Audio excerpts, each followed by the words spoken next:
Salvador ദാലിയുടെ the persistence of memory എന്നുള്ള painting ആണ് നമ്മൾ നോക്കാൻ പോകുന്നത്.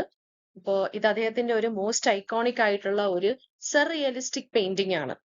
ടൈം, റിയാലിറ്റി, പിന്നെ നമ്മുടെ അൺകോൺഷ്യസ് മൈൻഡ്, ഇതിനെക്കുറിച്ചുള്ള ഒരു പെർസെപ്ഷൻ ആണ്, അല്ലെങ്കിൽ ആ പെർസെപ്ഷനെയൊക്കെ ചലഞ്ച് ചെയ്തുകൊണ്ടുള്ള ഒരു പെയിന്റിംഗ് ആണ് ദി പെർസിസ്റ്റൻസ് ഓഫ് മെമ്മറി എന്ന് പറയുന്നത്. ഇപ്പൊ സാൽവദോർ ദാലി 1904 കാറ്റലോണിയ എന്നുള്ള സ്ഥലത്താണ് ജനിച്ചത്. മോഡേൺ ആർട്ടിലെ ഒരു മോസ്റ്റ് റെക്കഗ്നൈസബിൾ ഫിഗർ ആണ് സാൽവദോർ ദാലി. വളരെ എന്താ പറയാ, കുറച്ച് എക്സെൻട്രിക് ആയിട്ടുള്ള ഒരു പേഴ്സണാലിറ്റി ആയിരുന്നു ഇദ്ദേഹത്തിൻ്റെത്. ആൻഡ് അദ്ദേഹത്തിന്റെ സിഗ്നേച്ചർ എന്ന് പറയുന്നത് തന്നെ അദ്ദേഹത്തിന്റെ, നിങ്ങൾക്ക് ആ ഇമേജിൽ കാണാൻ സാധിക്കും, അദ്ദേഹത്തിന്റെ മൊസ്റ്റാഷ് അല്ലെങ്കിൽ മീശയാണ്. അപ്പൊ അദ്ദേഹത്തിന്റെ ഒരു ടൈപ്പ് ഓഫ് മെത്തേഡ് എന്ന് വെച്ചാൽ പാരനോയിക് ക്രിട്ടിക്കൽ മെത്തേഡ് എന്നാണ് പറയുന്നത്. അതായത് നമുക്ക് ആ പെയിന്റിങ്സ് കാണുമ്പോൾ ഒരുമാതിരി ഹാലൂസിനേഷൻ പോലെ തോന്നും. ഹാലൂസിനേഷൻ വെച്ചിട്ട് ഭയങ്കര ഡീപ്പർ ക്രിയേറ്റീവ് ആയിട്ടുള്ള പെയിന്റിങ്സ് ആണ് ഇദ്ദേഹം ക്രിയേറ്റ് ചെയ്തിരിക്കുന്നത്.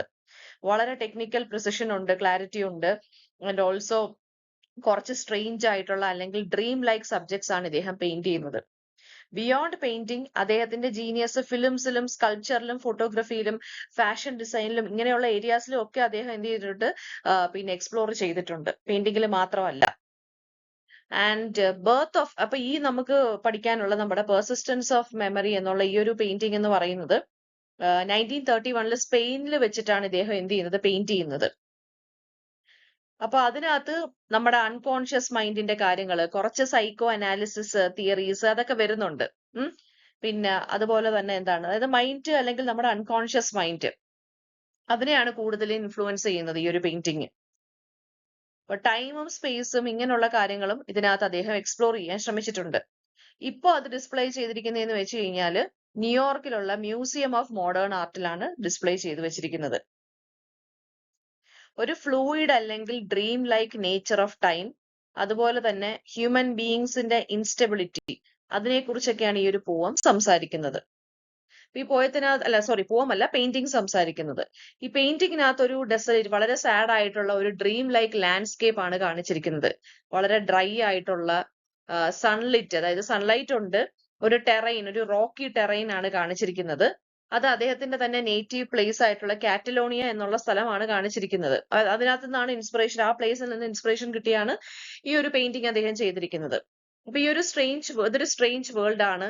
ക്ലോക്സ് ഒക്കെ മെൽറ്റ് ചെയ്യുന്നു, അല്ലെ, അതിങ്ങനെ മെൽറ്റ് ചെയ്ത് ഇങ്ങനെ ഡ്രൂപ്പ് ചെയ്യുവാണ്. ഒരു ടേബിളിന്റെ പുറത്ത് ഒരു ട്രീ ബ്രാഞ്ച് കിടപ്പുണ്ട്. അപ്പൊ ഫിസിക്സിന്റെ ലോ എല്ലാം പിന്നെ ഡിഫൈ ചെയ്തുകൊണ്ടാണ് ഇദ്ദേഹം ഇത് വരച്ചിരിക്കുന്നത്.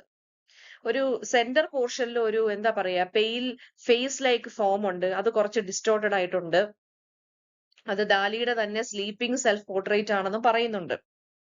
ഒരു ഇമ്പോസിബിൾ ഇമേജസ് ആണ് അദ്ദേഹം ഇവിടെ ക്രിയേറ്റ് ചെയ്ത് വെച്ചിരിക്കുന്നത്. അതിനെയാണ് നമ്മൾ ഇവിടെ റിയലിസം എന്ന് പറയുന്നത്. അതായത് ഒരു റിയാലിറ്റിക്കും അപ്പുറം എന്നുള്ളൊരു മീനിങ് ആണ് എടുക്കേണ്ടത് നിങ്ങൾ. ഒരു കൈൻഡ് ഓഫ് ഡ്രീം ലൈക്ക് ഒരു ലോജിക് ആണ് ഇവിടെ പറഞ്ഞിരിക്കുന്നത്. അപ്പൊ ഇത് അദ്ദേഹം പോയട്രി, കളർ, ഈ പോയട്രി അല്ല, ഈ ഒരു പെയിന്റിങ്ങിനകത്ത് കളർ ആൻഡ് ടെക്നിക്സ് എങ്ങനെയാണെന്ന് വെച്ച് കഴിഞ്ഞാൽ വളരെ വാം ആയിട്ടുള്ള ഒരു പാലറ്റ് ആണ് അദ്ദേഹം വരച്ചിരിക്കുന്നത്, അല്ലെങ്കിൽ യൂസ് ചെയ്തിരിക്കുന്നത്. ബ്രൗണ്, ഗോൾഡ്, ബ്ലൂ, യെല്ലോസ്, ഇതൊക്കെ വെച്ചിട്ടാണ് അദ്ദേഹം ആ ഒരു സ്ട്രേഞ്ച് അറ്റ്മോസ്ഫിയർ ക്രിയേറ്റ് ചെയ്യാൻ ശ്രമിച്ചിരിക്കുന്നത്. പിന്നെന്താണ്, ഒരു ഫോട്ടോഗ്രാഫിക് ഡെപ്ത് നമുക്ക് കാണാൻ സാധിക്കും പെയിന്റിങ്ങിനകത്ത്. ഒരു സ്ട്രേഞ്ച് ആയിട്ടുള്ള ഒരു കാര്യം പോലെ സ്മൂത്ത് ആണ്. ഈ ക്ലോക്ക് മെൽറ്റ് ചെയ്യുന്ന കാര്യം അത് വളരെ സ്മൂത്ത് ആയിട്ട് പ്രസന്റ് ചെയ്തിരിക്കുന്നു. പിന്നെ വുഡും സാൻഡും എല്ലാം റഫ് ആയിട്ട് പറഞ്ഞിരിക്കുന്നു. ഓരോ സർഫസിനും വളരെ ക്ലിയർ ആയിട്ടുള്ള ഒരു പ്രിസിഷൻ അദ്ദേഹം കൊടുത്തിട്ടുണ്ട്. ആ സീൻ വളരെ സ്റ്റില്ലാണ്. ആ ഒബ്ജക്ട്സ് എന്ന് പറയുന്നത് വളരെ സോഫ്റ്റും ആണ്. ആ ഒബ്ജക്ട്സിന്റെ ആ ഒരു സെൻസ് ഓഫ് സൈലൻസ്, അതിന്റെ ഡീകേ, അതിന്റെ ടൈംലെസ്നെസ്, ഇതൊക്കെയാണ് അദ്ദേഹം വരച്ചിരിക്കുന്നത്. ദൂരെ നമുക്കൊരു സീഷോർ കാണാം, ക്ലിഫ്സ് കാണാം, അതിനകത്തൊരു ഫോട്ടോഗ്രാഫിക് പ്രിസിഷൻ ഉണ്ട്, അല്ലെ? ഇതൊക്കെയാണ് ഇതിനെ റിയൽ ആക്കി മാറ്റുന്ന എലമെന്റ്സ് എന്ന് പറയുന്നത്. ദെൻ നമുക്ക് ഓരോ സിമ്പിൾസ് നോക്കാം in the picture. First one is melting clocks. So in the painting, we can see that the clocks are drawn in such a way that they are melting.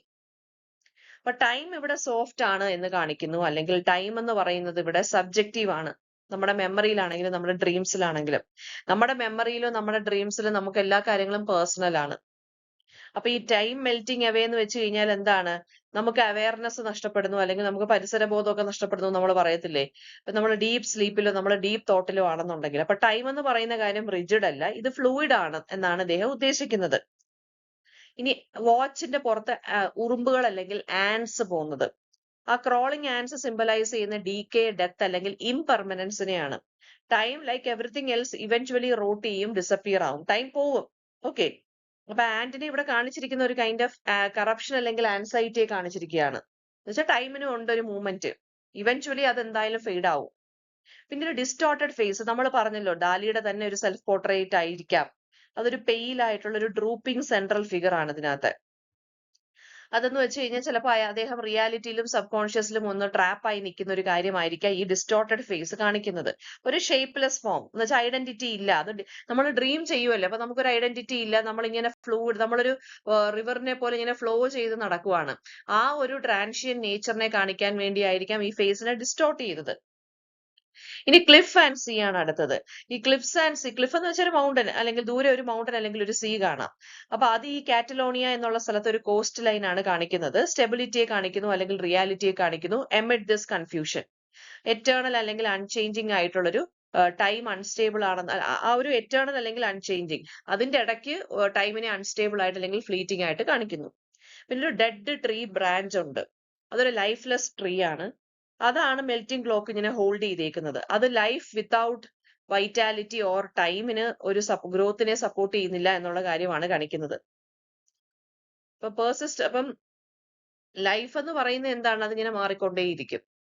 പിന്നെ light and shadow ഉണ്ട്, റിയാലിറ്റിയുടെ ഇല്യൂഷന്റെ ഒരു contrast ആണ് അത് symbolise ചെയ്യുന്നത്. അതായത് conscious അല്ലെങ്കിൽ mind അല്ലെങ്കിൽ unconscious mind നമ്മുടെ ഉള്ളിൽ കോ എക്സിസ്റ്റ് ചെയ്യുന്ന കാര്യമാണെന്ന് പറഞ്ഞിരിക്കുകയാണ്. അപ്പൊ ഇതൊരു അൺകോൺഷ്യസ് മൈൻഡിനെയാണ് അദ്ദേഹം എക്സ്പ്ലോർ ചെയ്തിരിക്കുന്നത്. പിന്നെ ഈ ട്രഡീഷണൽ ആയിട്ടുള്ള റിയലിസ്റ്റിക് പെയിന്റിങ്സിനെല്ലാം റിജക്ട് ചെയ്തുകൊണ്ട് കുറച്ച് ഇറാഷണൽ അല്ലെങ്കിൽ ഡ്രീം ലൈക്ക് ആയിട്ടുള്ള ഒരു രീതിയിലാണ് ഇത് പെയിന്റ് ചെയ്തിരിക്കുന്നത്. കൺവെൻഷണലി റെപ്രസെന്റ് ചെയ്തേക്കുന്നതല്ല, അതിൽ നിന്ന് ബ്രേക്ക് ചെയ്ത് പുതിയൊരു രീതിയിലാണ് അദ്ദേഹം ഇത് പെയിന്റ് ചെയ്തിരിക്കുന്നത്. ഇന്നർ തോട്ട്സ് ആൻഡ് ഇമോഷൻസിനെ വിഷ്വലൈസ് ചെയ്ത് കാണിക്കുന്നു, അല്ലെ? വളരെ സബ്ജക്റ്റീവ് ആയിട്ടുള്ള കാര്യത്തിനെ ഒബ്ജക്റ്റീവ് ആയിട്ടുള്ള റിയാലിറ്റി വെച്ചിട്ട് കാണിച്ചിരിക്കുകയാണ്. മെൽറ്റിംഗ് ക്ലോക്സ് എന്ന് വെച്ച് കഴിഞ്ഞാൽ ആ ഓർഡർ അല്ലെങ്കിൽ സ്ട്രക്ചർ അല്ലെങ്കിൽ ടൈം ഇല്ല, ബ്രേക്ക് ഡൗൺ ചെയ്യുന്നു എന്നുള്ളൊരു മീനിങ് ആണ്. പിന്നെ ടൈം ആൻഡ് പെർസെപ്ഷനെ അദ്ദേഹം കാണിച്ചിരിക്കുകയാണ്. അതുപോലെ തന്നെ ഒരു ഹൈപ്പർ റിയലിസ്റ്റിക് ടെക്നിക്കാണ് അദ്ദേഹം ഇവിടെ യൂസ് ചെയ്തിരിക്കുന്നത്. അതായത് പ്യുവർ ഫാന്റസി ഉണ്ട് നമുക്ക് ഇതിനകത്ത്, അല്ലെ? അതായത് ഇമാജിനേഷനിലോട്ട് നമ്മുടെ ആർട്ടിനെ കൊണ്ടുപോവാണ്, അല്ലാതെ ഇമിറ്റേഷനിലോട്ടല്ല സാൽവദോർ ദാലി കൊണ്ടുപോകുന്നത്. അപ്പോ എല്ലാ element in this masterpiece, melting watch തൊട്ട് ലൈഫ്ലെസ് ലാൻഡ്സ്കേപ്പ് വരെ ഉള്ളത് കാണിക്കുന്ന ഹ്യൂമൻ എക്സ്പീരിയൻസിന്റെ ആ ഒരു ഫ്രജിലിറ്റിയും ഇമാജിനേഷന്റെ അല്ലെങ്കിൽ മെമ്മറിയുടെ പവറിനെയാണ് കാണിച്ചിരിക്കുന്നത്. ടൈം, മെമ്മറി ആൻഡ് റിയാലിറ്റിക്ക് സബ് കോൺഷ്യസ് വേൾഡിൽ ഒരു മീനിങ്ങും ഇല്ല. അതായത് നമ്മൾ ഭയങ്കര സ്ട്രേഞ്ച് ആയിട്ടുള്ള ചില സ്വപ്നങ്ങളൊക്കെ കാണത്തില്ലേ, നമുക്ക് തന്നെ ഭയങ്കര വിയേർഡ് ആയിട്ട് തോന്നുന്ന സ്വപ്നങ്ങൾ, അതിന്റെ മീനിങ് എന്താ? അവിടെ നമ്മളാണ്, നമ്മുടെ ഫീലിങ്സ് ആണ് അവിടെ ഇമ്പോർട്ടൻസ് ഉള്ളത്, അല്ലാതെ അവിടെ ടൈമിനോ അല്ലെങ്കിൽ നമ്മുടെ വേറൊരു കാര്യത്തിനോ അല്ല. അവിടെ നമ്മുടെ ഡ്രീം, ഇൻസൈഡ് ദ ഡ്രീം എന്ന് പറയുന്നത് it is like a world of our own ആണ്. അവർ ഓൺ വേൾഡ് ആണ് ഡ്രീം എന്ന് പറയുന്നത്. There is no logic in dreams, അല്ലെങ്കിൽ എന്താ പറയാ, ഡ്രീംസ് ആർ വെരി സ്ട്രേഞ്ച്. അത് നമുക്ക് മാത്രമേ അറിയത്തുള്ളൂ നമ്മൾ എന്തോ കണ്ടതെന്നുള്ളതും. നമുക്ക് ആരുടെ അടുത്തെങ്കിലും എക്സ്പ്ലെയിൻ ചെയ്യാൻ പോലും പറ്റാത്തത്ര ലോജിക്കില്ലായ്മയായിരിക്കും ചില ഡ്രീംസിനകത്ത് നമ്മൾ കാണുന്നത്. അത് തന്നെയാണ് അദ്ദേഹം ഇവിടെ കാണിക്കുന്നത്. അതായത് നമ്മൾ ഡ്രീം ചെയ്യാന്ന് വെച്ചാൽ നമ്മൾ നമ്മുടെ സബ് കോൺഷ്യസ് മൈൻഡിലാണ് അല്ലെങ്കിൽ അൺകോൺഷ്യസ് ആയിട്ടുള്ള രീതിയിലാണ് നമ്മൾ ഡ്രീം ചെയ്യുന്നത്. അവിടെ ടൈമിനും മെമ്മറിക്കും റിയാലിറ്റിക്കും ഒന്നും ഒരു മീനിങ്ങും ഇല്ല. അതാണ് അദ്ദേഹം ഇവിടെ സിമ്പിൾ ആയിട്ട് ഒരു പെയിന്റിങ്ങിനകത്ത് വരച്ചു പോയേക്കുന്നത്. അപ്പൊ പെർസിസ്റ്റൻസ് ഓഫ് മെമ്മറി അദ്ദേഹത്തിന്റെ ഒരു മോസ്റ്റ് സെലിബ്രേറ്റഡ് വർക്ക് ആണ്. കുറച്ച് സർറിയൽ അല്ലെങ്കിൽ മോഡേണിസ്റ്റ് മാസ്റ്റർ പീസ് എന്ന് പറയാം. നമ്മുടെ എവറിഡേ ഒബ്ജക്ട്സിനെയാണ്, ക്ലോക്കും അതിനെയൊക്കെ എന്താക്കി മാറ്റിയേക്കുവാണ്, symbols of dream, decay and timelessness ആക്കി മാറ്റിയേക്കുവാണ്. സബ് കോൺഷ്യസിനോടുള്ള അദ്ദേഹത്തിന്റെ ഫാസിനേഷൻ കാണാൻ നമുക്ക് സയൻസും സൈക്കോളജിയും ആർട്ടും എല്ലാം കൂടെ ബ്ലെൻഡ് ചെയ്തിട്ടാണ് അദ്ദേഹം ഈ ഒരു അൺഫർഗറ്റബിൾ വിഷൻ ചെയ്തിരിക്കുന്നത്. ഓക്കെ.